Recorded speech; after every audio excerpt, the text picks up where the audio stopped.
All right, can everybody hear me? Yes, sir. All right, thank you so much. My name is Matt Johnson, and I have a law firm called Georgia Veterans Law. I think that most people were able to get a packet like this. It has a lot of good information about veterans benefits. I would encourage you to take it home and hang on to it because it's got a lot of good information about veterans benefits. A little bit about me. My name is Matt Johnson. I'm about as local as they come. I was born at Northside Hospital. I grew up in Marshville. I went to high school with Brandon, class of 1999 at Central, went at high school. And I'm a double dog because I went to UGA for undergrad and law school. But I'm not just a double dog, I'm also a devil dog. Because for better or for worse, I am a United States Marine. I served as a captain, and I'm a former 4402 judge advocate. I was out at Camp Pendleton, and I EAS'd about 11 years ago now. Speaking of the Marines, if you have been within about 5 meters of the television since August, you probably know that the water at Camp Lejeune was contaminated. A lot of smart people think that the contaminant levels in the water were up to 280 times higher than what the EPA deemed safe. Those contaminants have been linked to a lot of health complications like Parkinson's, bladder cancer, other forms of cancer, and other neurological conditions and so forth. So on August 10th of last year, President Biden signed into law the PACT Act. You can see on the first page of your handout that the PACT Act does a lot of different things. The PACT Act in total is 59 pages, but the Camp Lejeune Justice Act is 1.5 pages of those 59 pages. And it's because of those 1.5 pages that you have been seeing all of those commercials. So in brief, what the Camp Lejeune Justice Act does, it creates a cause of action. It allows people to file a claim against the federal government for harm that was caused by water at Camp Lejeune, by exposure to the water at Camp Lejeune. It covers any individual, not just a veteran, who was exposed to the water for at least 30 days. And again, those days don't have to be consecutive, but for at least 30 days between August 1st, 1953 and December 31st, 1987. It is not even required that the person have been on board Camp Lejeune, because the person could have been in utero, the person could have been inside of his or her mother. It is very broad, so it can affect literally any affected individual may file. I use the example of someone who might have been on board at Camp Lejeune, in the year 1880. That person might have worked on board Camp Lejeune in the 1950s, could have been exposed to the water and died in the year 1960. That person's great-great-grandchildren could recover on his or her behalf. So it's a very broad act. It's important to know that there is a 2-year time period for filing.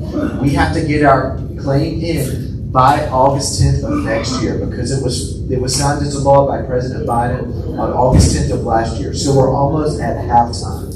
So we got to get our claim in. You have to file first with Navy JAG. Then Navy JAG has 6 months to act on your claim. If Navy JAG does not act on your claim or denies your claim, then you may file a lawsuit in the Eastern District of North Carolina. What you might be able to gather is the federal judicial district where Camp Lejeune is located. Now we're looking at maybe 150,000 cases filed in the Eastern District of North Carolina, and I think that there are about 5 trial judges there. So how are 5 judges going to be able to hear 150,000 cases? Well, they're not. So what's probably going to happen is that there are going to be a couple of bellwether cases done, so we'll know the value of a Parkinson's case, for example. We'll know the value of a bladder cancer case, for example. And then we think that the federal government's going to have to start settling those cases. You might be able to gather that I am doing these cases. I'm a United States Marine. I care deeply about my fellow Marines and their families. I'm going to be hanging out back. If anybody has any questions, if you know anyone else who has any questions, please come and see me. So moving on, there is a pension. Moving on to page 3, there is a pension that the Department of Veterans Affairs gives to qualified veterans and surviving spouses. I did not know about this pension until I got off active duty and came back home. But as you can see, it is a very generous pension for veterans and qualified surviving spouses. For a veteran and surviving spouse, that veteran and surviving spouse can receive up to $2,642 tax-free per month. And that can go a long way to making sure that that veteran, that surviving spouse, as the case may be, could be able to have a good bit of money to live out in an assisted living facility, for example. Not everyone will qualify. The veteran, the basic rule is that the veteran must have served for at least 90 days on active duty, and at least one of those days must have been during a qualified war year. Now, sometimes come across veterans who were in the service between 47 and 49, for example, between wars. Unfortunately, that veteran or their surviving spouse who was married to that veteran will not qualify for a pension. So let's move on to page 4. You're going to see at the top, you're going to see 3 key takeaways. First of all, the Department of Veterans Affairs pension is a generous tax-free benefit that every veteran should know about. You should know, every veteran should know about that pension, obviously. And if you're going to apply for a pension, you should apply as soon as you can, or otherwise you could lose valuable money. Key takeaway number 2, there are great benefits for veterans and surviving spouses, but we have to know about our benefits and we have to apply for them. When you join the military, there might have been a recruiter who stalked you, might have come to your house, might have put you down in school. Well, the Department of Defense has recruiters. The VA does not have recruiters. We have to be proactive because no one from the VA is going to hunt us down. Key takeaway number 3, get your estate planning squared away. You need to have a will or trust. You should have an advance directive for healthcare, and you should have a power of attorney. So I would like to skip all the information about VA pensions and move on to the middle of page 5, where it talks about military records. Do we all have that DD-214? If you do not have your DD-214, I don't care if you were commandant of the Marine Corps, I, as a former Marine Corps captain, am ordering you to get that DD-214. Likewise, if you are a surviving spouse, you need to get your husband's DD-214, as the case may be. We always want to have our DD-214 at the ready because it shows our military service. Before January 1st, 1950, the branches used different forms. They might have been called a notice of separation. But on January 1st, 1950, all the branches consolidated. So if you got off active duty after January 1st, 1950, then you will have a DD-214. Also for health records, you can get your military health records. I have all the information in this packet. In 1973, there was a fire out at the National Personnel Records Center out in St. Louis. Between 16 and 18 million OMPFs, or official military personnel files, were destroyed. Problem is, we don't know how many were destroyed because that was before everything was digitized. But you can go back and you can do a process called reconstruction. And you can reconstruct your service records. I have done genealogical research and I've seen the military records from my great-great-great-grandfather. He was actually here from Walton County. He was killed in 1862 outside of Richmond. He was fighting with the 9th Georgia Volunteer Infantry. I've seen the Confederacy's money, the stubs, so to speak, the pay stubs, that were paid to my great-great-great-grandmother back in the 1860s. So there's tons of information out there. Moving on to page 6. Character of discharge. That is very important when it comes to getting veterans benefits. There are 5 standard characters of service or characters of discharge. If you do not have an honorable character of discharge, you may apply to have your discharge upgraded. Every branch of the service has its own discharge review board. However, the Marines and the Navy, as naval services, share the same discharge review board. If you have a discharge that is not honorable, that might have been from something like PTSD or TBI, traumatic brain injury, or perhaps sexual assault or sexual orientation, then you stand a good chance to have your discharge upgraded. At the middle, there is a really good book called Federal Benefits for Veterans, Dependents, and Survivors. I think that every veteran should have a copy of this book. You can pay $5 to have it sent to you in hard copy, or you can download it for free in PDF from the link that I have on your sheet. But it's just a really good compendium of veterans benefits that every veteran should know about. There's also something called State Benefits for Georgia veterans. That's put out by the Georgia Department of Veterans Service. The link to it is also on here, but it covers a lot of good benefits at the state level. And of course, at the bottom of page 6, there are those military veteran license plates. We see these everywhere, and it's a really great way just for you to mainly show pride in your service. Funny little story, I was trapped in traffic in the downtown connector. I know that it was pre-COVID. I hear somebody honking off to my right, so I don't know who this guy wants. So I roll down my window and I say, hey, can I help you? And he says, hey, you're a Marine. And I said, yeah. And he said, I'm a Marine too. So we had a nice little conversation while we were trapped in traffic in downtown Atlanta. I thought that was really cool. Also, if you are a surviving spouse, you are eligible for a free tag from the state of Georgia. Moving on to the top of page 7, there are two ways, really good ways to get good information from the VA. First is VA News, which is a blog post that is put out by the VA. Right under that is something called Vet Resources.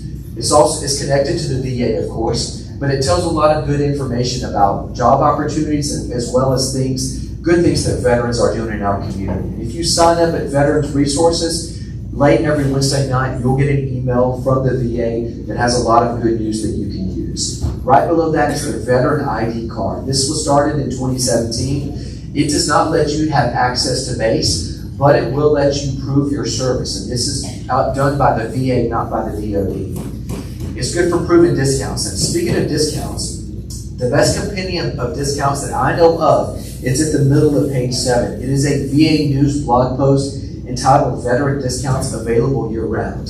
I think you would be really surprised at how many big-ticket companies, big-name companies, give really good discounts to veterans. I have a MacBook Pro back there that I bought back in November. I got $320 off of it because Apple gives a 10% discount to veterans.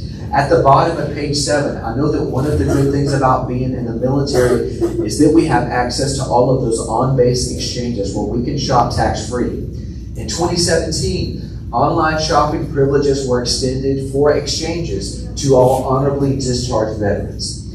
Moving on to page 8, do we have any service-connected veterans here? I'm sure that we have a good many, considering that we're at an American Legion event this big. There was something that was started on January 1st called VA Life. The VA and the DoD have several life insurance programs. Sometimes it's tough for people who have service-connected disabilities to get approved for life insurance. So the VA stepped into the gap and now offers up to $40,000 of guaranteed acceptance whole life insurance for veterans who have service-connected disabilities. At the middle of page 8, there is VA Healthcare. I'm not going to spend much time on that, but just know that it's a good way for the government to say thank you. Moving on to the middle of page 9, I'm sure that everybody has heard about service-connected disability, but it is the military equivalent of workers' compensation, and it compensates people who have injuries or conditions that stem from their military service. First up is disability compensation. That is for the veteran. Sometimes, however, if your service meets certain criteria, you are presumed to have certain conditions. That's covered up all in the PACT Act. If you were physically present in Vietnam, then you are presumed to have been exposed to Agent Orange because the entire country obviously was crawling with Agent Orange. So if you come down with certain conditions, then you may automatically rate service-connected disability. There is something called dependency and indemnity compensation. That is for the spouses and for the family members. I think that there are a lot of spouses out there who rate dependency and indemnity compensation, but they simply don't know that they can get that benefit. At the bottom of page 9, there are also special benefits, like if somebody lost a leg to an IED, needs to have his or her car modified, or need to have his clothing modified, then he might rate stipends from the government to have that done. Moving on to the top of page 10, there's something called the Program of Comprehensive Assistance for Family Caregivers. If you have a 70% service-connected disability or greater, then you might be able to nominate, say, a family member, maybe even a friend, to get a stipend for looking after you. At the middle of page 10, there's something called the VA Fiduciary Program. In my line of work, as I work with senior citizens, I have encountered people who have no family members and they have pretty much no friends. Again, it's a sad situation, but for somebody like that who is getting benefits from the VA can step in and provide a fiduciary. Great way to be around veterans forever. I love being around veterans. It's what I'm doing tonight. Great way is to be buried at a military cemetery. There are 2 federal cemeteries in Georgia. There's one in Marietta. Unfortunately, that's almost full, but there's also one in Canton. In 2006, it was opened on land that was donated by a guy named Scott Hutchins. He was a very successful developer in the Atlanta area, and he was also a World War II veteran. I've not been out there, but everybody that I've talked to says that it's a really great place. Thank you, sir. Appreciate that. My family's been in the funeral business since 1949, so we have seen how the funeral business has changed.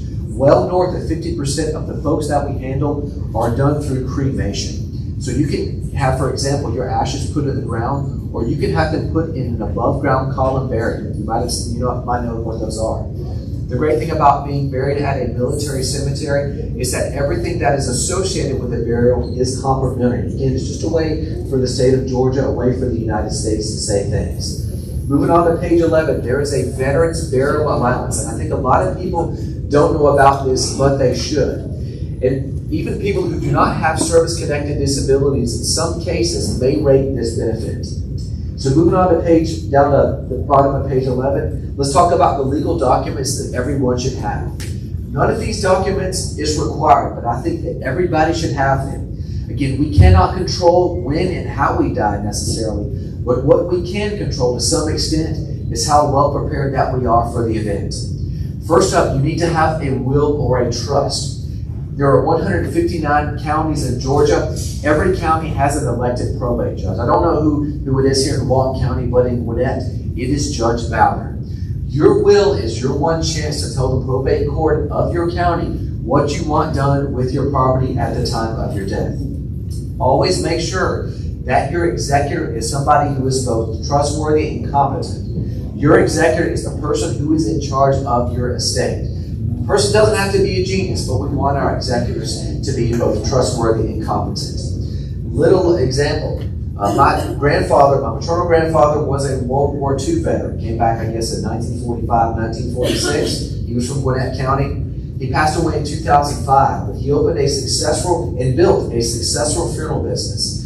There was someone from our county, someone that he knew, who got him, and I found out later, several other doctors and other people like that, to let him, this big-time estate planning attorney, let him write their wills and appoint him as their executors. At his passing, at my grandfather's passing, that attorney made out with about $1.5 million of executor fees from my grandfather's estate. And there was no way that he should have done that. He and another bank did that over 7 years. Trust me, especially when I say if you have a lot of money, you want your executor to be a competent, trustworthy family member. Also, be very careful about how you store your will. I was probating the will of a gentleman who had just passed away. His family knew or thought that it knew that his will was stored at a bank. Well, if you drive around Walton County, Gwinnett County, there's a bank on every other street corner. So we never find the original will, but we were able to probate a copy of the will. But again, it just made it a little bit more complicated than it certainly has to be. If you have your will stored at a safe deposit box and you pass away, and your name is the only name that is on that safe deposit box, it requires a court order to access that safe deposit box. So which is why I think that for most people, a really good way to store your will is to go to your county's probate court and pay $15 for lifetime storage. It's kept in a fireproof safe at your county's probate court, and whenever you pass away, and again, let's hope that it's a long time to come, but of course we never know, it is already where it needs to be. And of course, you can access your will whenever you need it, if you need to update it, for example. Always make sure that you have an advance directive for healthcare. What an advance directive for healthcare does, it lets you nominate someone, say a son or a daughter or a trusted friend, to make medical decisions for you. That's very important to have. And also have a power of attorney. Your power of attorney lets you nominate someone, again, probably a family member, to make decisions about your property.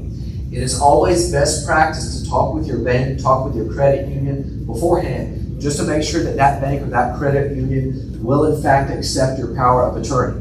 When I was at Camp Pendleton, we would have marine wives come to legal assistance and say, hey, my husband's bank will not accept that power of attorney that he gave me. Problem is the husband's in Afghanistan. So that's a pretty complicated situation. I know that we probably have several people who have retired from the military. If you are retired from the military, you may have your documents done as part of your retirement package with on-base legal assistance. I did tons of wills, powers of attorney, and advance directive for healthcare when I was out at Camp Pendleton. Not just for active duty Marines and reservists, but for retirees. So I've listed on here all the numbers for legal assistance.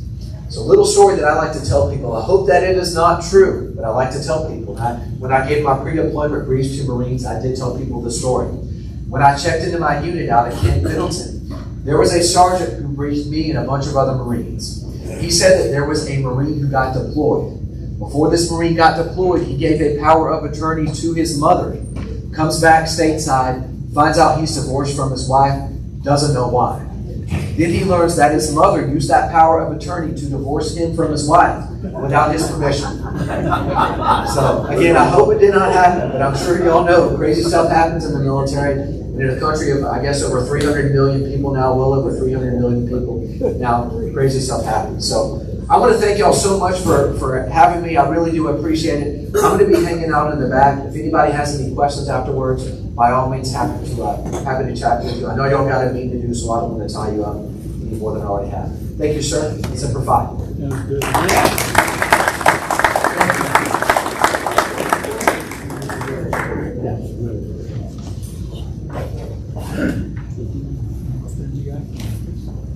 Okay, everybody get your 50-50 tickets? You done buying them?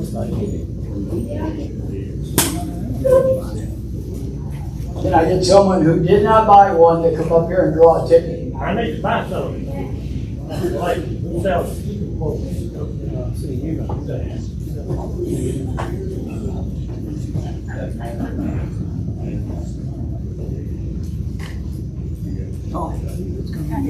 Who's coming up to draw? Paul? No, I'm coming up to buy. You got something to sell? Want to buy them now? He wants to buy some tickets. Go get some. I'll walk with you. They don't let you buy them. Don't make me turn around like that again. Oh, my bad. Don't hit me with a stick.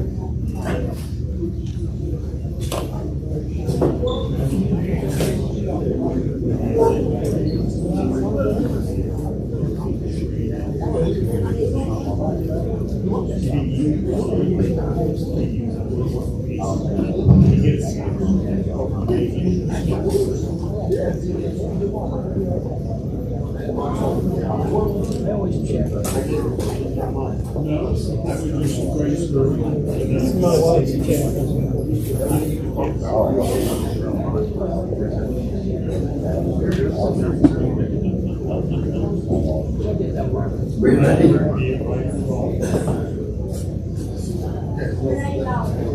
No more tickets. No more tickets. It's closed.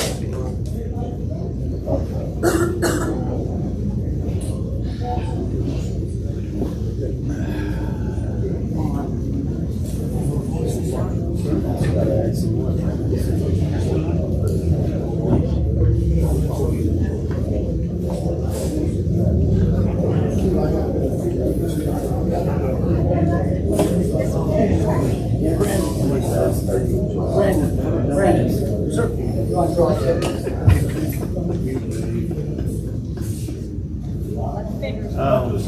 If you don't win, it's my fault. We said someone trustworthy here. I was about to say, Brendan won, he didn't even buy a ticket. 283, that's right. 283-109. Last score, 3109. 3109.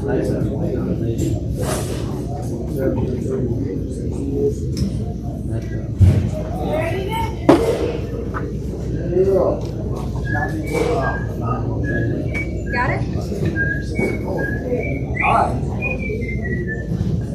I don't know if I still know how to count, so you may want to check it. 109. There you go. Well, now you put gas in my car. I You said probably that. know how to handle that. Thank you. Now you gotta have it, thank you.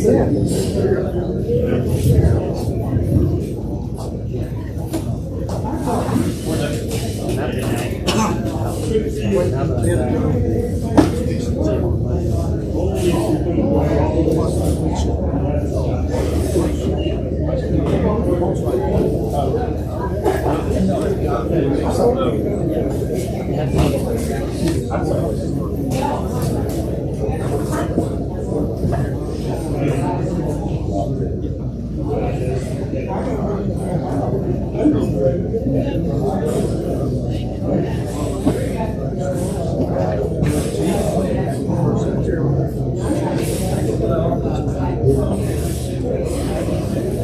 ain't working.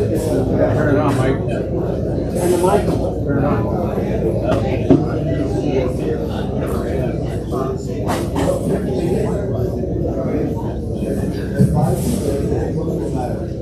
Now can you hear me?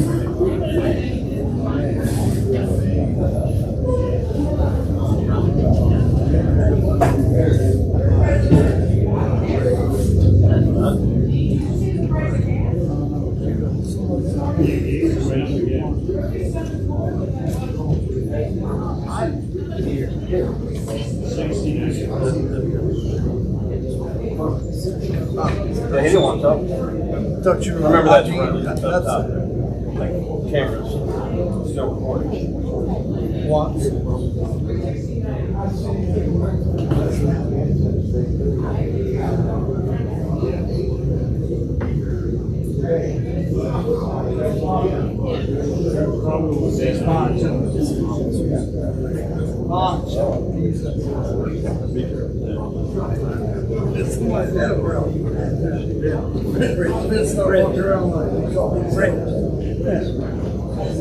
I'm getting it.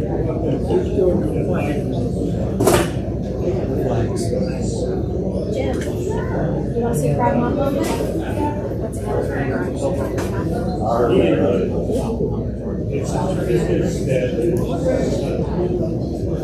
Can I get my office up here?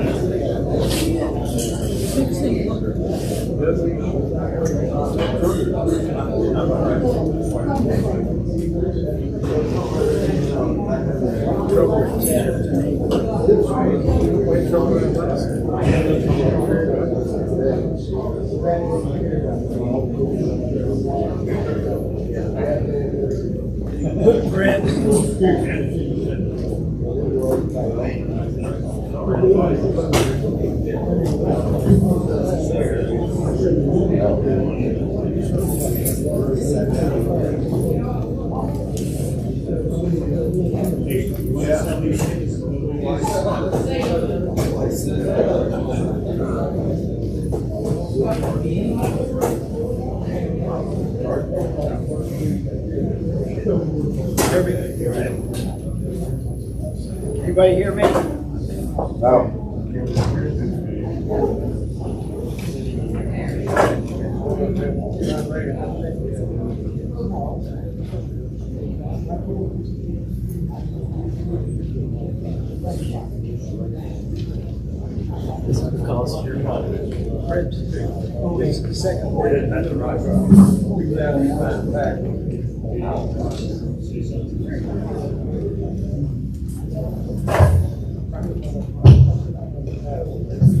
Hear me?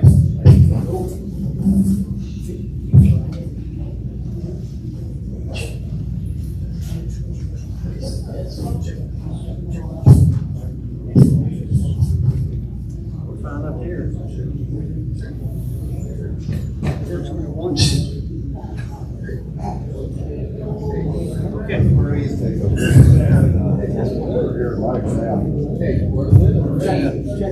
The other, don't touch it.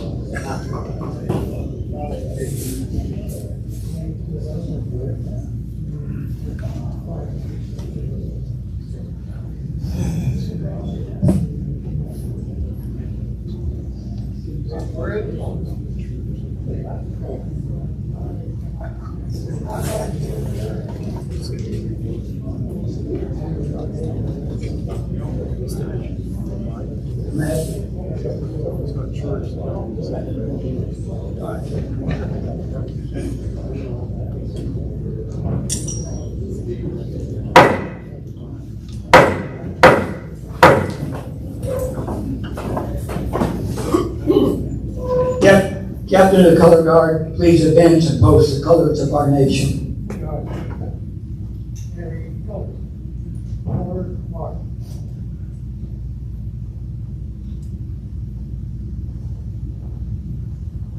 And salute.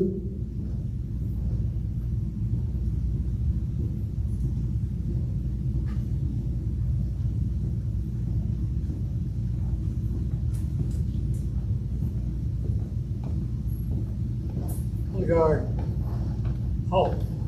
Right face. Pose. Colors.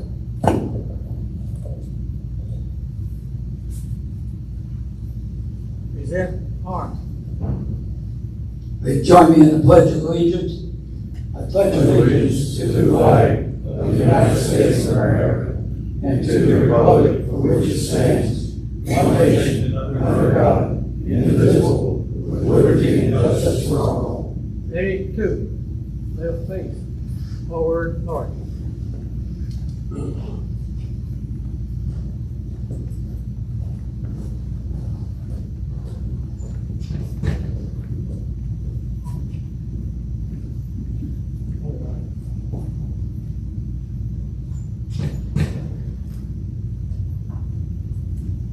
Uncover. Post Chaplain, please provide opening prayer.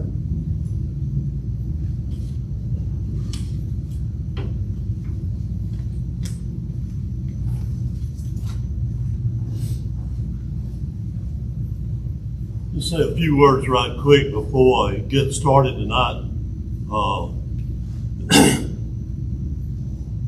As chaplain, sometimes it's hard, excuse me, to get notice of the people that are in need of prayer. For instance, in health or a death in the family or something along that nature.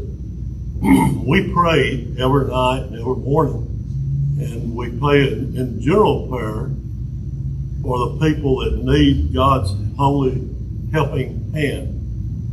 But if we know the people that need that prayer, then it's better to mention their name. So if you have anybody that you would like for us to visit or see or call or some of those type of things, we ask that you give me a call and let me know of their needs. So thank you for that. Let's bow our heads. Dear Heavenly Father, we come to you tonight to give you praise again of blessing us with another great year. We're starting off a new year tonight, as you very well know. We ask that you be with us tonight during this meeting and continue to bless us in this meeting of appointing and installing our elected members that are going to lead this post into another season. We ask that you be with all of them and guide us. And we'll come back to you at the end of this meeting tonight and give you praise. In Jesus' name I pray. Amen. Amen. Recover.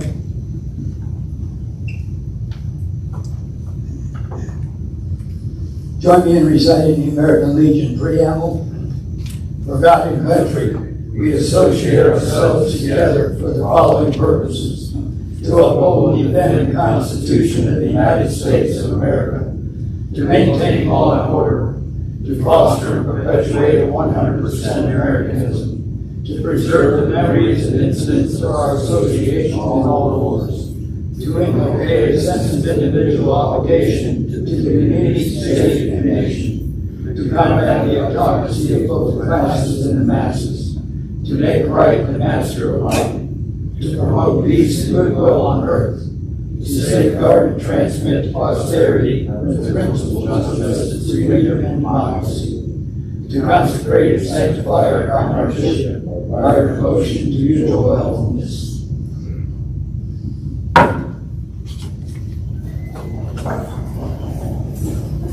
I now declare the American 233, Department of Georgia, regularly convened.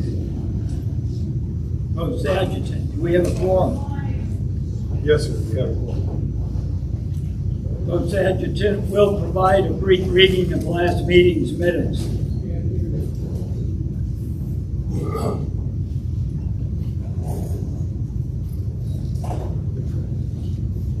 Very brief. Can you hear me? No. Can't hear me? No. Let me see if I can get loud enough. If you look at the minutes on the front page, item B under 3, the 10th district meeting on June 3rd, election of district officers was held, and Bill Dolan, our own Bill Dolan, was elected junior vice commander to post 64, 123, and 233.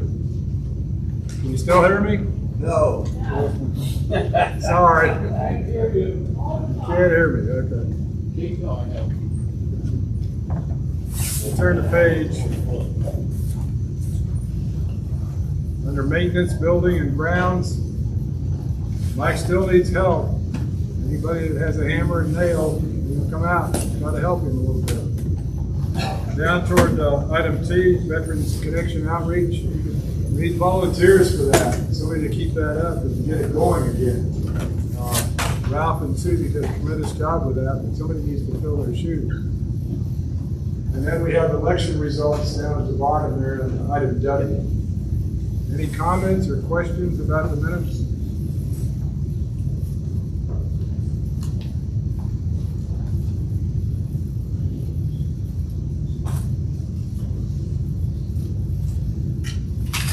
Do I have a motion to accept the minutes as published and read? So moved.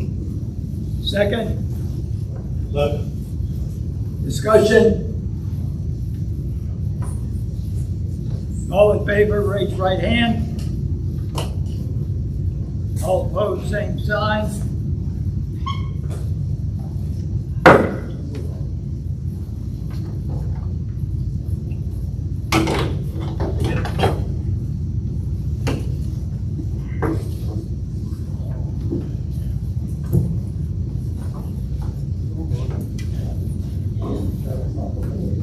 Bear with us.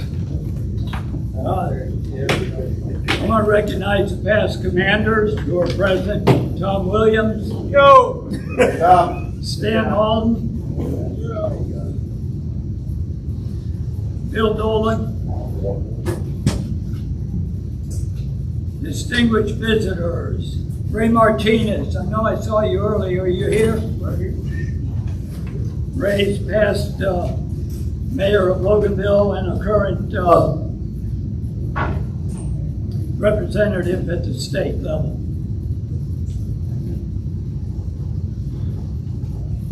We have any visitors?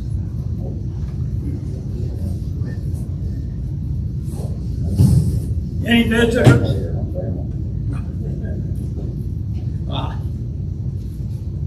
Sorry, Robert.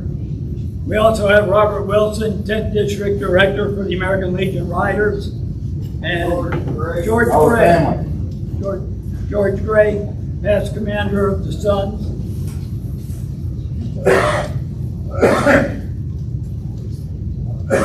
We have any new members tonight? No, visitor. Karen walks back, get this.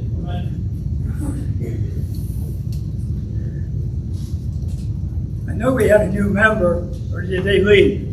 No, we have three. 3 new members. All right, let me, I'm gonna have to call you out. Ed Minor? You want to tell us about yourself? 5.5 years in the United States Marine Corps, glad to be here. Thank you, sir. Danny Benford.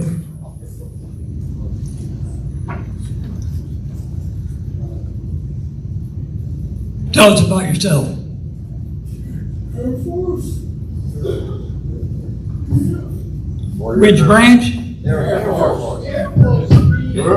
Welcome, sir. Crystal Bethia. Crystal. 12 years Air Force. Welcome, Crystal.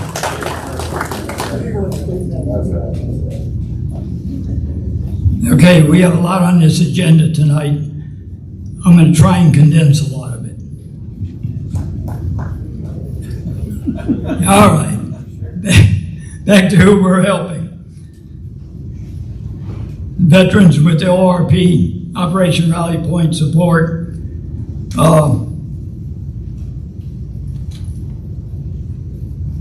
We are at the end of the time that we were supporting them. We will pick it up again next month. We'll put it to the body to make a motion and to determine what we will help them with starting in October again. And I will give them an opportunity to speak to us at the September drill. Okay. At the September meeting, I will give them opportunity to speak prior to.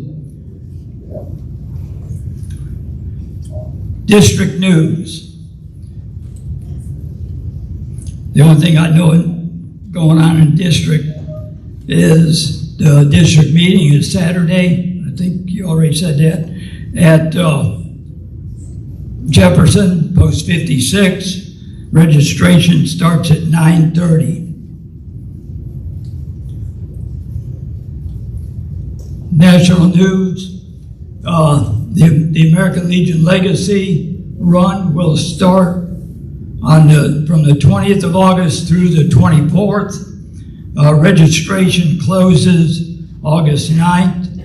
Registration, I forget the exact figure when I registered, but it's somewhere around $109. It's gone up quite a bit. So if you want to ride a leg of that, myself and Robert Wilson and a few others are leaving at 10 o'clock on the 23rd to meet up with them to ride out to at Bristol, Tennessee, to ride to Charlotte on the 24th. So if you're interested, you can go online and you can register. All right, finance report.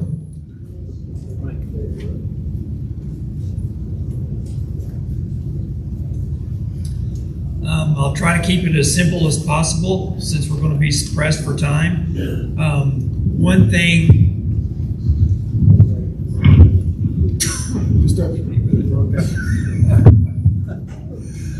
One thing I would like to mention as you look through the finance report, since we did not have a meeting last month, the report includes both June and July numbers on the report.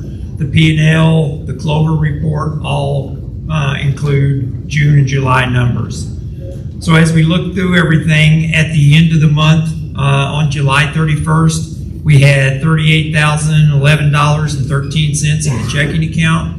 We had $21,148.77 in the savings account for a total of $59,149.90. That excludes outstanding checks and online bill payments totaling $3,102.05. Total amount of accounts for all the organizations associated with the Post is $126,456.27, excluding the Ladies Auxiliary. In addition to our regular operating expenses, we did have some major expenditures in June and July, some of which were planned, some were unplanned, and they include obviously the money to Operation Rally Point for $14,000 for the 2 months. We had repairs on our HVAC system totaling $7,247. We bought a new stove for the kitchen that cost $8,741. And we had some very fortunate winners on the gaming machines this past 2 months of almost $4,500. But on a better note, in July, for the July 4th barbecue, we made $1,162. For bingo, we made $24,189. For the gaming machines, we made $3,866. And then on the main hall and grill, we made $15,879. And on raffles, we made $10,705. But taking into account payroll expenses that has to come out of all of that and other operating expenses, we still were able to almost break even for the 2 months. And if you look at the P&L, we were just a little bit negative, like $34 and some odd cents, I think, if you take a look at the P&L. The payroll expenses were $20,510 for the 2 months. On a different note, we got Old Glory up and running, and the jackpot is now sitting at $740. of which 60% of that will go to the winner. So now's a good time for everyone to go out and buy some Old Glory tickets and make sure you show up on Fridays to be there for the winner. The last thing I would like to mention, next to the last thing, is at the end of the finance report in the very back page, I have a list of all the accounts for the post organizations, and I've taken this to the Legacy State Bank, and we have everything we need, and they are preparing the paperwork for all of us, for the new officers and others associated with the accounts. Will require some signatures, and I'll be getting that to everyone probably within the next couple of weeks. And then at the next meeting, I'll try to cover some information about the Finance Committee. The Commander has asked that we start a Finance Committee, so I'll talk about that at the next meeting. I'll try to highlight some other post events that we've had, and I will once again go over the major expenditures. Does anyone have any questions? No? Okay, that's my report. Thank you, Commander. Move to accept the finance report as read pending audit. Second. We have a motion and a second. Any discussion? Bill? Yeah, we request that for the South checking account, that it be Bill Dolan, D-O-L-A-N, not Bill Nolan. Oh, sorry, Bill. Thank you. I didn't even notice that. Anything else? That's a little dyslexic. Yeah. Okay. Hearing no other discussion, all in favor of the finance report pending audit, raise your right hand. Those opposed, raise your hand. Seeing none, it's passed. All right, we're going to break away from, before we do the committee reports, we're going to go ahead and go into the installation of our officers. If nobody has any objection to that. So we will go with the SAL, will be first, then the riders, and then the post officers.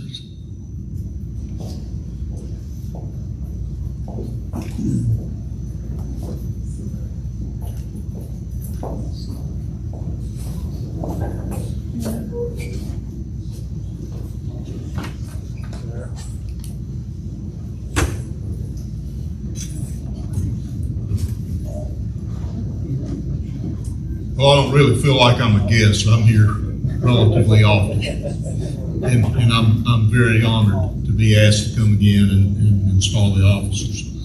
With that said, Sergeant at Arms, will you bring before me the newly elected officers of Barrett Davis Watson Squadron 233?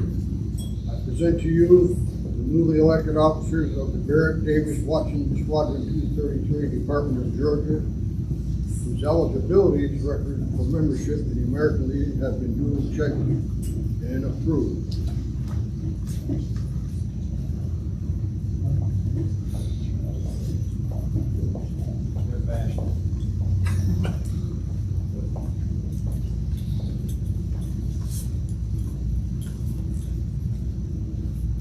Well, they're all smiling, so they're happy to be here. Gentlemen, you have once again been chosen to fill the various offices of the squadron. And you will, I know, vindicate the trust that's been reposed in you. You did an excellent job last year, and I appreciate it. Thank you. You have already familiarized yourselves with the duties of your particular office, and you will proceed upon those duties in the same spirit, devotion, and endeavor that characterized your father's service in any of the wars, out of which came their basis for membership in the American Legion and yours and the Sons of the American Legion. You must know that the welfare and the success of this squadron depends largely on you. And you must know also that upon your shoulders equally rests the burden of preserving the integrity of the Sons of the American Legion. You must protect and advance its good name before the people of the community, state, and nation. You must exalt it in their eyes. You must make them know, as we know, its purposes and its policies. Forever remember the tolerant spirit that animates its members. There's no rank among us. We each serve as an equal to our comrade, and all strive toward the same goal, which is the realization in the life of the Republic of the ideals of justice, freedom, democracy, and loyalty. Forever remember the cardinal purposes of the Sons of the American Legion are the care and the dependence of those who have answered the final call, and those who are now suffering from want disease, the rightful education of the children of our country, and devoted service to community, state, and nation. You raise your right hand and repeat after me, giving your names.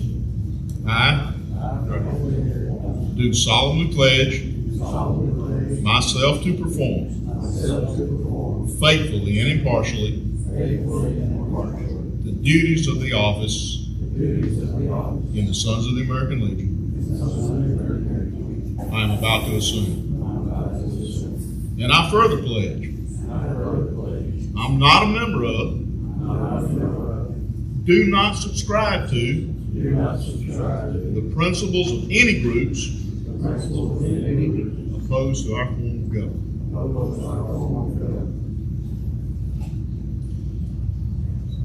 Okay, Commander.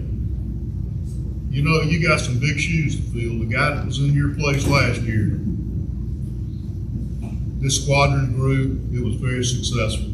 And I just heard what the new opportunities are for this coming year. So you've been entrusted a very sacred duty, that of teaching and protecting the cardinal principles of the Sons of the American Legion throughout the entire squadron. To you is entrusted the supervision of the duties of all the officers. To you will come the indigent and the distressed, and it's your duty to see that no worthy comrade is turned away without justice. It is your duty to see that freedom is ever the watchword of those with whom you may come in contact. Loyalty to the squadron, to its membership, to the American Legion, are requirements which you now assume. You're more than the presiding officer for the meetings. You're guided by the Constitution and by the decision of the squadron as a body, yet the responsibility for failure or success for this year's programs largely on your shoulders. You must initiate and carry out programs through to completion. You must thoroughly familiarize yourself with the policies and traditions of the squadron and of the Sons of the American Legion. Congratulations. I wish you well as you assume the responsibilities of your office. You guys turn around and face that magnificent group in front of you. Ladies and gentlemen, I present to you the officers of your choice. I congratulate you on the selections you've made. Now that you've chosen them to guide the destinies of the squadron, it's your duty to aid them in every way. Help them keep the Sons of the American Legion, a free organization, free men, faithful to its principles and ideals. Gentlemen, you may take your seat.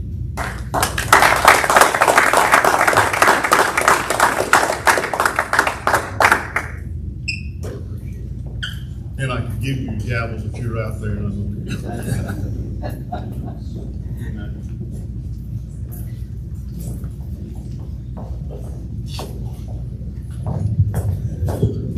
Okay, Robert, the American Legion Riders.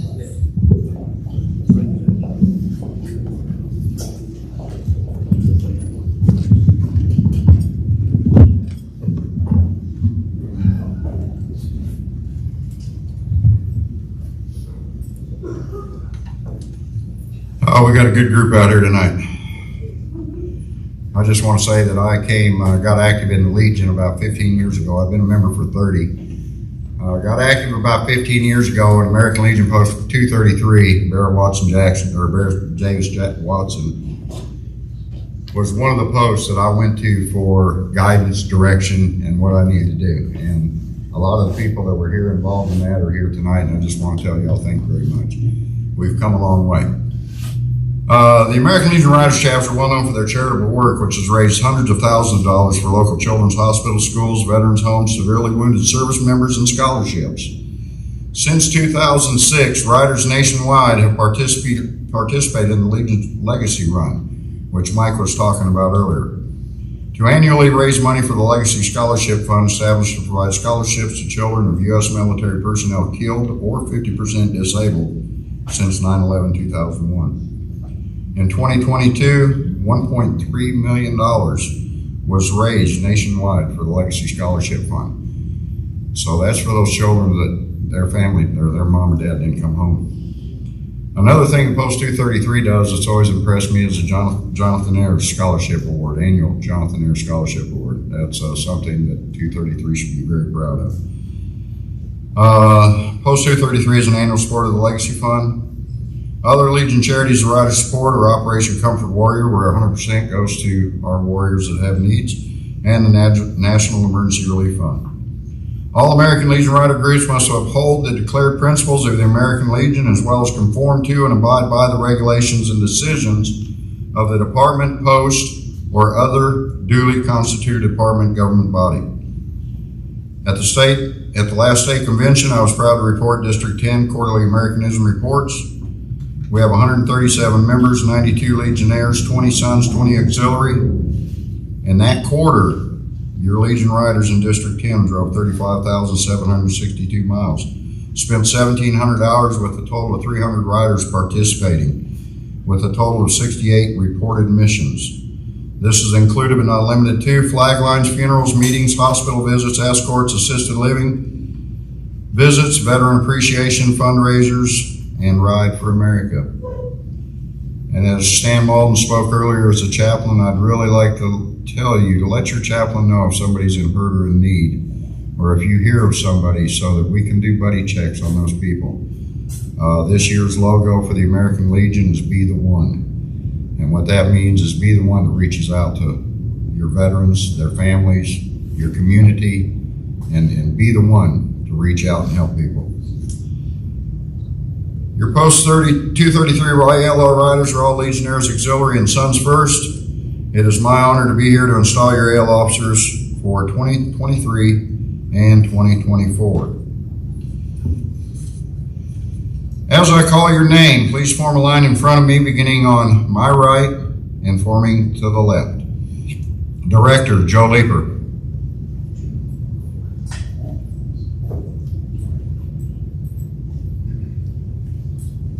I'll tell you what, Joe, go to my left to your right. Or your right, my left. To the left, Yeah. to the right, to the left. Military left. Assistant Director, Daniel McFalls.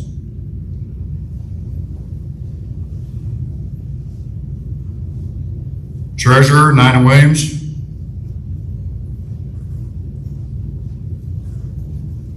Secretary, Kate McFalls.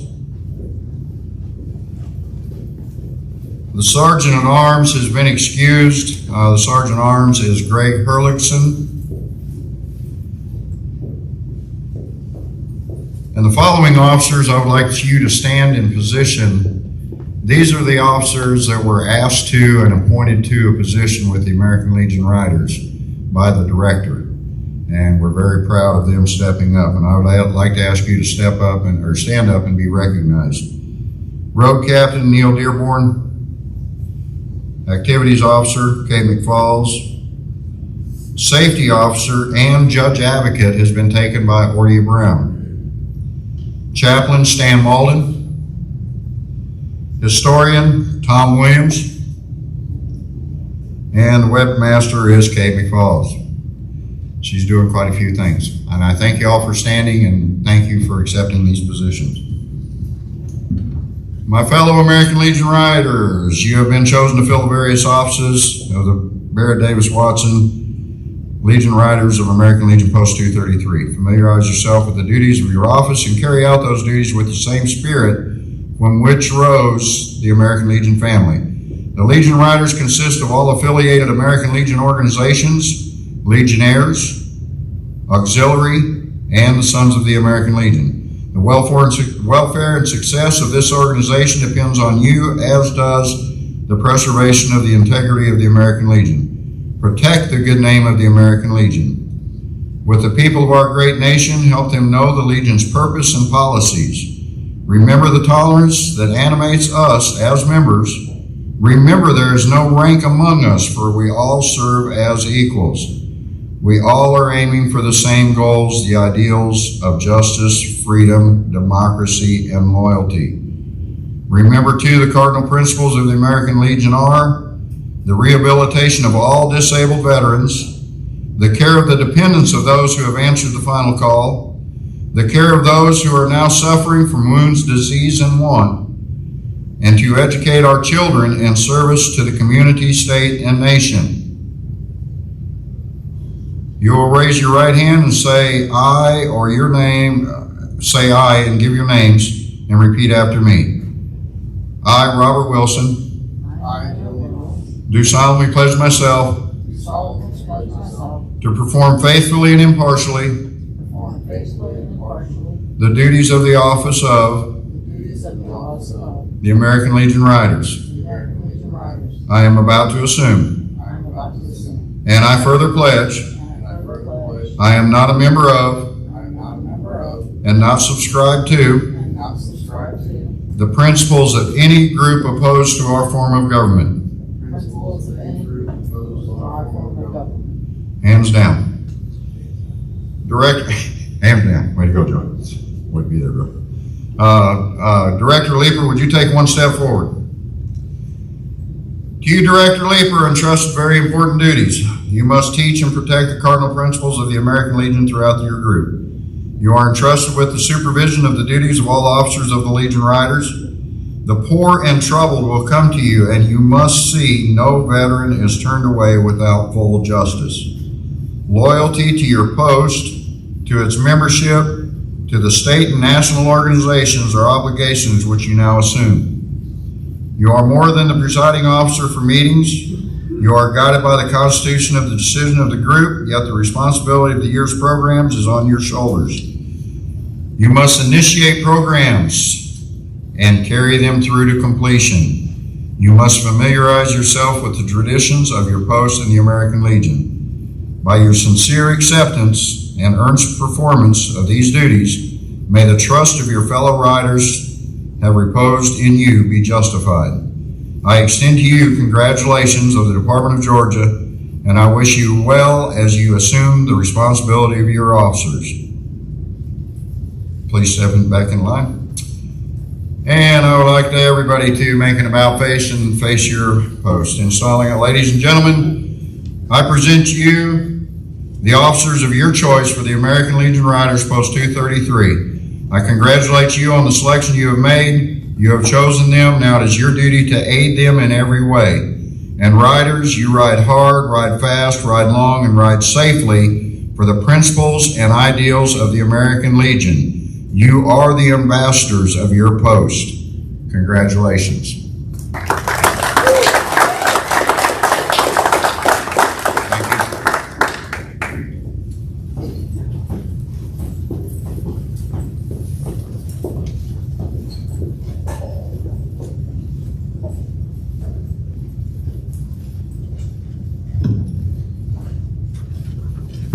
Okay, now we'll have the officers for the post. Bill Dolan will be installing.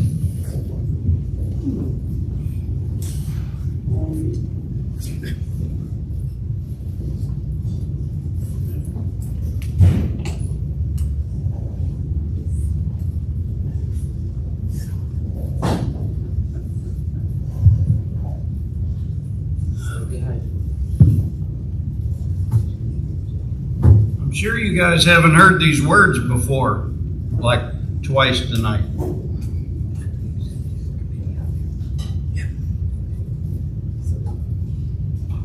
Good evening. As the 10th District, 10th District Junior Vice Commander for this post, I've been asked to perform the installation of officers. Sergeant at Arms. You have a Sergeant at Arms? No? Okay.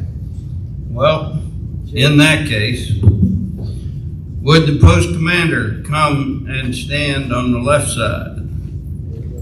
The senior vice, the junior vice, the executive committee. Come on, Tom.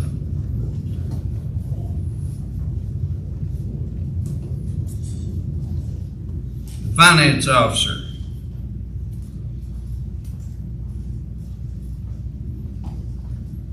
The new name for judge advocate is the parliamentarian. Is the parliamentarian here? Yes. Very well, sir. The chaplain. No stands here. The historian. And we've established that Sergeant at Arms is not here. Okay. All right. Good showing, gentlemen. You've been chosen to fill the various offices of this post. You will, I know, vindicate the trust that has been reposed in you and fulfill in every way the obligations that trust entails. You will at once familiarize yourself with the duties of your particular office, and you will proceed upon those duties in the same spirit of devotion and endeavor characterized by your service. In any of the great wars, out of which came your basis for membership in the American Legion. You must know that the welfare and success of this post depends largely on you. And you must also know that upon your shoulders, equally, meaning the commander doesn't do everything, rests the burden of preserving the integrity of the American Legion. You must protect and advance its good name before the people of this community, state, and nation. You must exalt in their eyes. You must make them know, as we know, its purposes and its policies. Forever remember the tolerant spirit that animates its members. There is no rank among us, for each serves as the equal of his comrade, and all strive toward the same goal, which is the realization in the life of the Republic of the ideals of justice, freedom, democracy, and loyalty. Forever remember that the cardinal purposes of the American Legion are the care of the dependents of those who have answered the final call, and of those now suffering from disease and want. The rightful education of the children of our country, and devoted service to the community, state, and nation. Raise your right hand and repeat after me, giving your name. I do solemnly pledge myself to perform faithfully and impartially the duties of the office in the American Legion I am about to assume. And I further pledge I am not a member of and do not subscribe to the principles of any groups opposed to our form of government.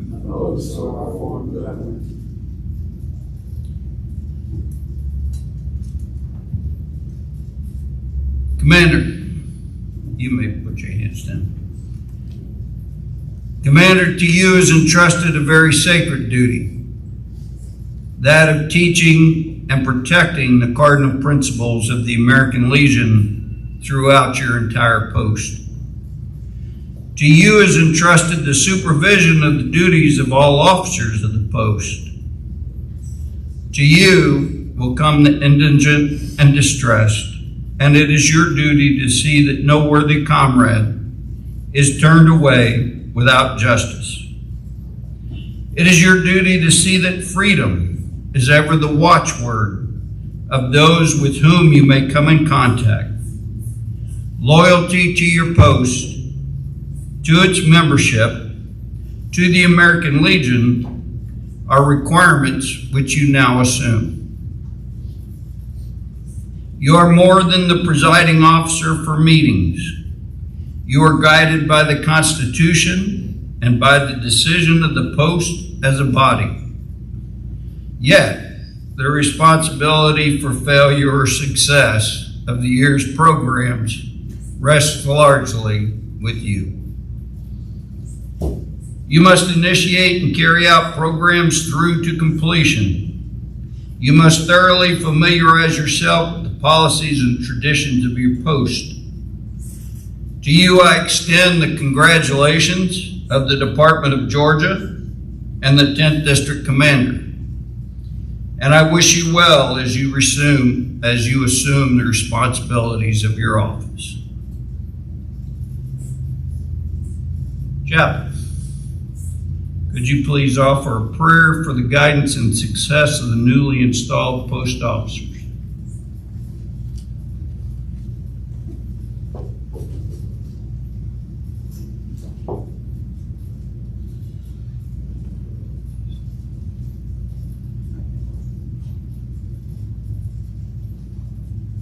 Let's bow our heads. First of all, I want to admit that I'm about to read a prayer for the first time in a long time, but it was handed to me and it's very, very fitting for tonight. So if I stumble through a reading, bear with me. Again, let's bow our head. Father of love, understanding, and compassion, we bow in reverence to thank you for the many blessings you have bestowed upon us in our endeavor to work toward a better community, state, and nation through the American Legion. We ask that you guide our newly elected leaders to success in the programs of this post. We know if we follow your direction, we can do no wrong. We ask this in your holy name and for God and country. Amen.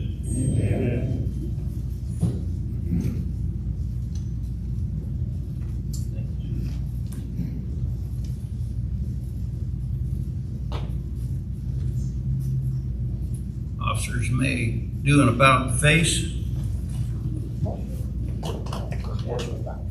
My fellow Legionnaires, I present to you the officers of your choice. I congratulate you on the selections you have made. Now, you have chosen them. Now it is your duty to aid in every way. Help them to keep the American Legion faithful to its principles and ideals. Thank you. You may now take your seats.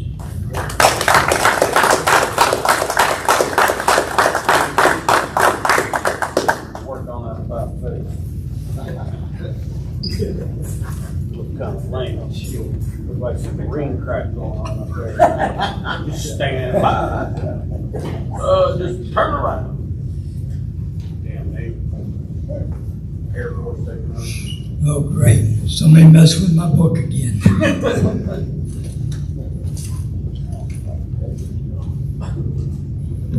All right, now that we've had the installation, we have hopefully a quick thing to do with the bylaws. We sent bylaws by email out to everybody of the changes, prospective changes. And the ones who didn't have email, we mailed. And I know the post office enjoyed that because that's when they went up on their prices. So if you have an email and you received a letter, please let us know what your email is.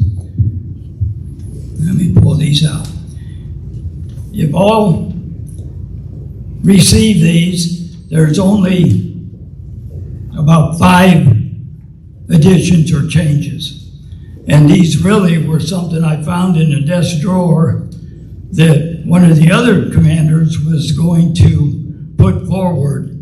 My understanding is that our bylaws got sent up, but we never received anything stating that state had them. So what we're showing in our books is a 2012 date. So hopefully we can get these passed. Did everybody receive a copy? Okay. Do I need to read through all this? Okay. Do I have a motion to accept the bylaws? Second. A second? Any discussion? Go ahead, Ralph. Is the commander's authorization 3,500 or 2,500? Say- Two different figures. Say that again. The commander's authorization, as I understand it, to spend money without the approval of the general membership has been increased, which I support. That is only in a dire emergency, Yes. really. Is that 2,500 or 3,500? What's the limit? That was 25. Okay. Just wanted to clarify. And trust me, I'm not going to spend it. Not without making phone calls. Any other questions? Hearing none, all in favor, raise your right hand. Those opposed, same sign. We have some updated bylaws. Thank you. Let me get back to my page. All right, now we can start on committee reports. We're not doing bad. Post operations and membership, Roy Acord.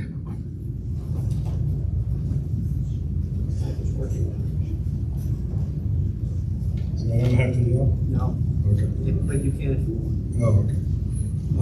What Mike said about the email, though, if we don't have your email, we'd love to have it because there was a lot of work sending out those letters and it cost us quite a bit too.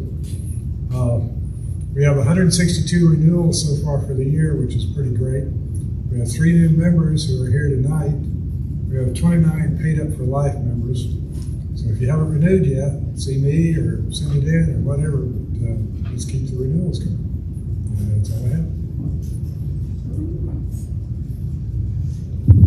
Just please, if you send it in, make sure it's addressed to here and not national. I don't know how long it takes to see your card. All right. Legion Riders, Joe Leeper.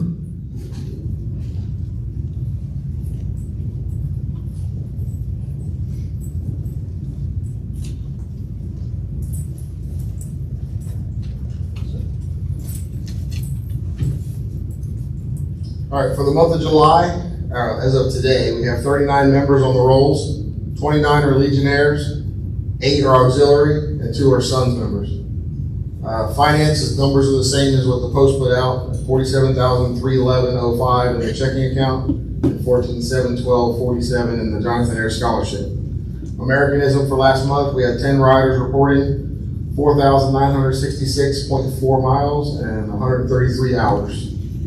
Activities for this past month, on the 21st, 6 riders delivered appreciation flags from Ride for America to 5 businesses spread from Snellville to Winder to Conyers. And then on this past Sunday, on the 30th, 7 riders, 1 junior rider and 1 future rider, rode over 220 miles up to North Carolina to the Bridalveil Falls and Dry Falls. We had a pretty good time. So that's my report. Thank you, Joe.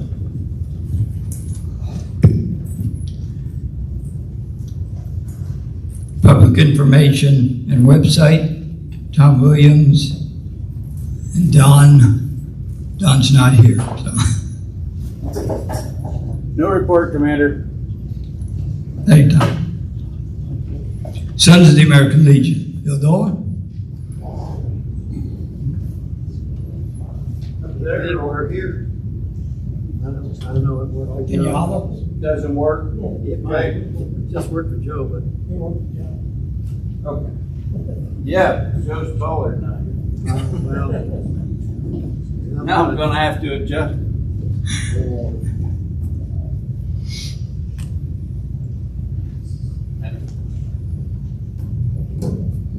Can you hear me? Yep. All righty. For the Sons of the American Legion, our membership for 2024, we have 25 renewals and 1 new member for a total paid of 26, and our goal for this year is 40. Our opening balance as of July 1st was $2,625.11. Thanks to the generosity of Mr. Jeff DeVries, and everybody should give him a hand, please. The Sons of the American Legion made almost $900 in ticket sales for the raffle. That's money that we can use to help get school supplies and get meals for Christmas and Thanksgiving, and we thank you so much, sir. Our closing balance as of July 31st was $3,577.67. In addition to the gun raffle, we had some donations, and we had some membership renewals. Tonight, I received a citation of achievement for the Squadron 233 in Loganville for the outstanding job that we did last year.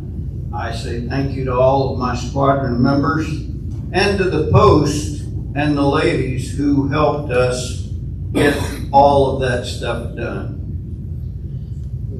There is also from National a certificate of commendation issued to the Barrett Davis Watson Squadron 233 for outstanding performance and 100% participation in the membership efforts of the detachment for 2022 and 2023.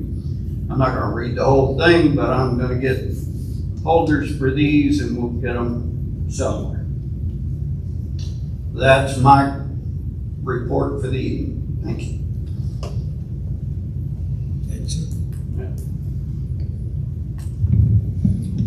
Blood drive, Jerry Maffey. Sure. We got a blood drive on the 17th of this month. That's on Thursday. Roller guard, we had no events since the last week. All report, sir. Thank you, Jerry. Maintenance building and grounds. Whose name is on that? Okay. So the scouts know. Anybody from the scouts here? Nobody? Okay, well, both them and the Sea Cadets have issues with their heating and air, which we're on a will call with the electric supply house across the street. As soon as they get a couple more items in, Steve Nalbandian and I will be getting those working. If anybody else wants to help, that's fine. I asked him when. He said 1 o'clock in the morning because it's cool. I won't be to work the next day. I would ask, well, there's somebody from the troop here. Just so we know, we're gonna keep their air conditioning turned at 78 when nobody's in it, not shut off. That is like a sauna when you walk in there. Okay, back to this kind of news. We have a refrigerator that is broken. And I know how you gasped when you heard the price of the stove, but those are commercial stoves. And this is a commercial refrigerator. So rather than get the same kind we had that broke down, we want to go with the same kind. The other one that's in there, which is American made by True. I did some checking on it and got quotes. And the refrigerator of the same width as that one in there, not the one that broke down, the good one, is $3,600 plus tax. If we go down just 4 inches, it's $3,000 plus tax. So I guess what I'm going to get after is have a motion to go ahead and purchase this. I make a motion to allow the executive committee to purchase the refrigerator at the maximum of $3,500. At the maximum. $3,500. Okay. Is there a second? What's the difference? Any discussion? Go ahead. What was the price on the larger unit? 36 plus tax. It's 600 higher. So it's probably about $250 in tax. So he's saying you negotiate that 3,600 down to 3,500, right? Yeah, we couldn't negotiate. I negotiated on the stove. I misheard you, Commander. I thought you said 3,400. No, it's 3,600. So I So you amend want to, my motion to be 3,800. okay. All right, we had a motion, we had a second, still. Any more discussion? So you know, we did have a man come in and check out the refrigerator that went down. And he said it's the board. And on that refrigerator, the board is about $1,500. And that brand of refrigerator is not worth that kind of money. So, I will take a vote. All in favor? Okay. Opposed, same sign. That passed.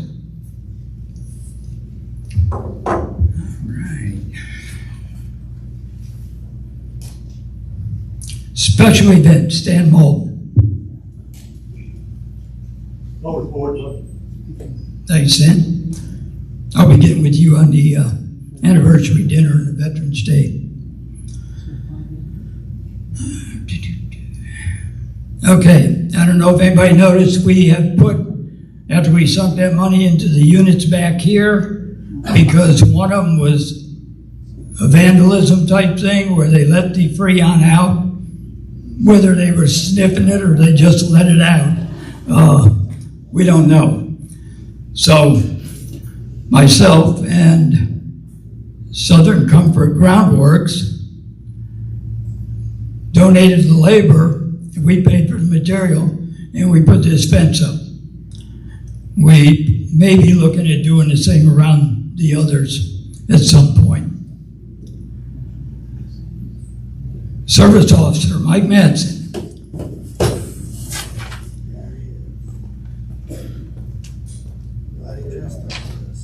I state your name. Mike Madsen. If you're not. All right, 2 months worth here. June, 28 appointments. July, 29 appointments. Hey, I'm getting more popular. I did a podcast on military broadcast radio, VSO duties and responsibilities, Snorefest. I did another podcast for Oscar Mike Radio on VSO duties and responsibilities. If anyone's having any trouble sleeping, subscribe. Did another podcast on WP3 Radio.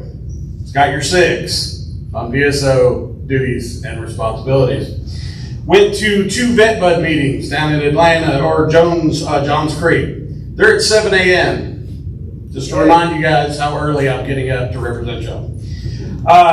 Bike night over at Iron Shield with the MFC. Represented Legion as the PSO, represented Operation Rally Point as the BSO. Judged a bearded villain contest with our old friend Brian Blair. Had a great time, that was a lot of fun. Made 2 trips down to Warner Robins to the government facilities down there to do 2 presentations on, you guessed it, VSO duties and responsibilities. Real quick story, about 2 years ago I stood up in front of you guys and I talked to you all about a gentleman that he brought the jugs out to the helicopters in Vietnam. He didn't know it was Agent Orange, he was just doing as he was told. He's now, he was 82 and he just recently passed.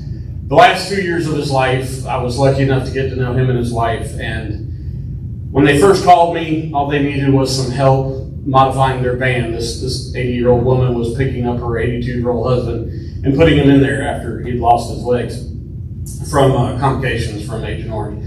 But he passed this about 2 weeks ago, and she just wanted me to convey to everyone how much it meant to her that the Legion itself was there, and that he had 0 compensation when I first started working with them. We got him up to 100% on a terminal ill case, fast-tracked.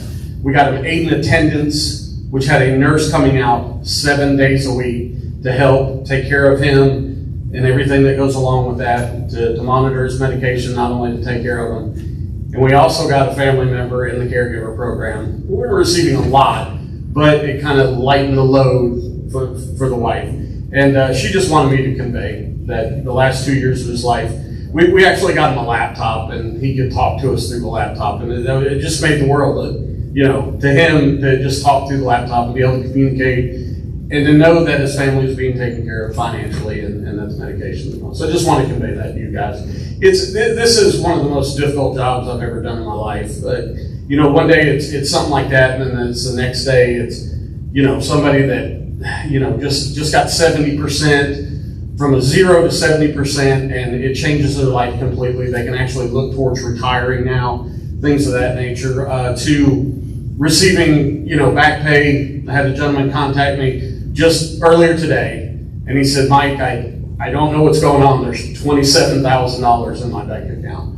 And this guy, for the majority of his life, has literally rubbed 2 pennies together. He was an E3 in the Army many, many years ago, and he's just always made it. He's never had this much money, and he was just over the thing. So I just want to tell you guys, as much as I joke and kid around with you guys, I really and truthfully am honored to represent this American Legion post. I'm honored to represent the American Legion, and slowly but surely things are kind of changing as I'm working a lot with Operation Rally Point, and starting this month, now that it's August, I'll be seeking out my VA accreditation as a VA claims agent. So there's a lot of things are going to be changing that way. I'll have more access to looking up your files and doing all that other stuff. But you guys have been great, and there's some of you, and you know who you are, you over there that's doing her homework apparently. Yeah, slap her real quick. These are the people that keep me going, because they see my weird post on Facebook and they call me. Or they text me and they say, hey, are you okay? Because this can be an extremely difficult job. Thank you very much.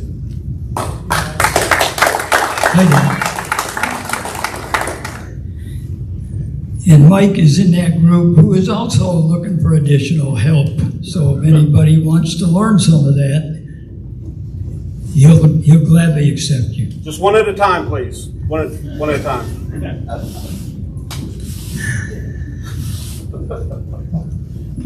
Okay, gift cards for veterans, Frank Miller. Nothing to report. Children, youth, schools, and champs, Paul Williams. No change. 40 and 8, Paul Williams. No change. Cub Scouts, Boy Scouts. Anybody? Okay. And no ROTC. Sea Cadets, I have their report, so I will hand that over to Civil Air Patrol. Anything?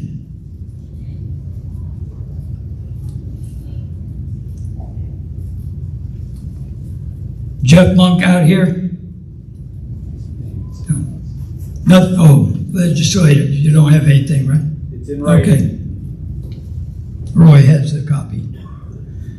Historians out. BAVS, John Spittick.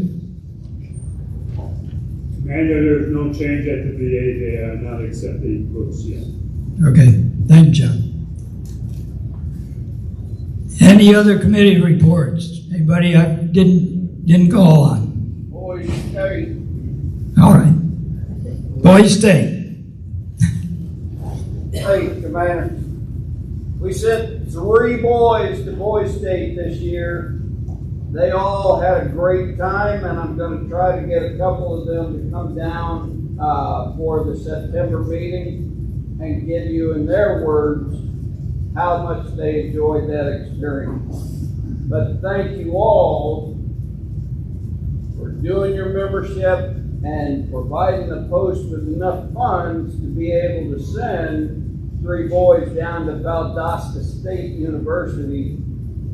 It's a long way away. And them having the opportunity to do Boys State. So thank you. Commander. Thank you, Commander. Any old business? Old business. New business. Anything for the good of the order? Okay. Commander, Jim.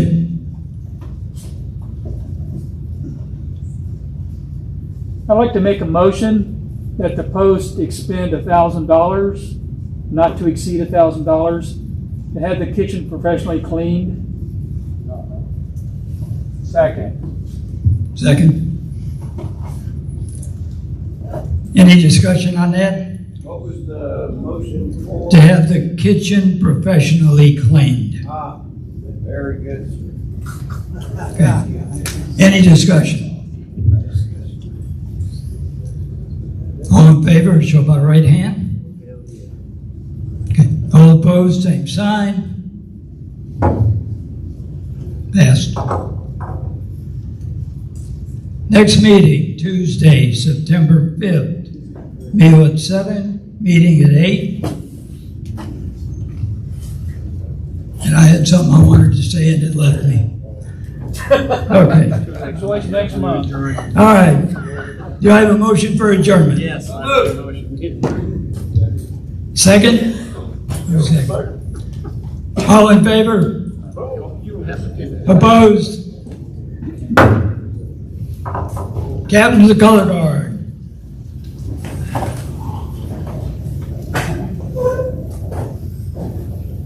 Flag of our country to remain in place of honor. Right hand salute. 2. Uncovered, Chaplain.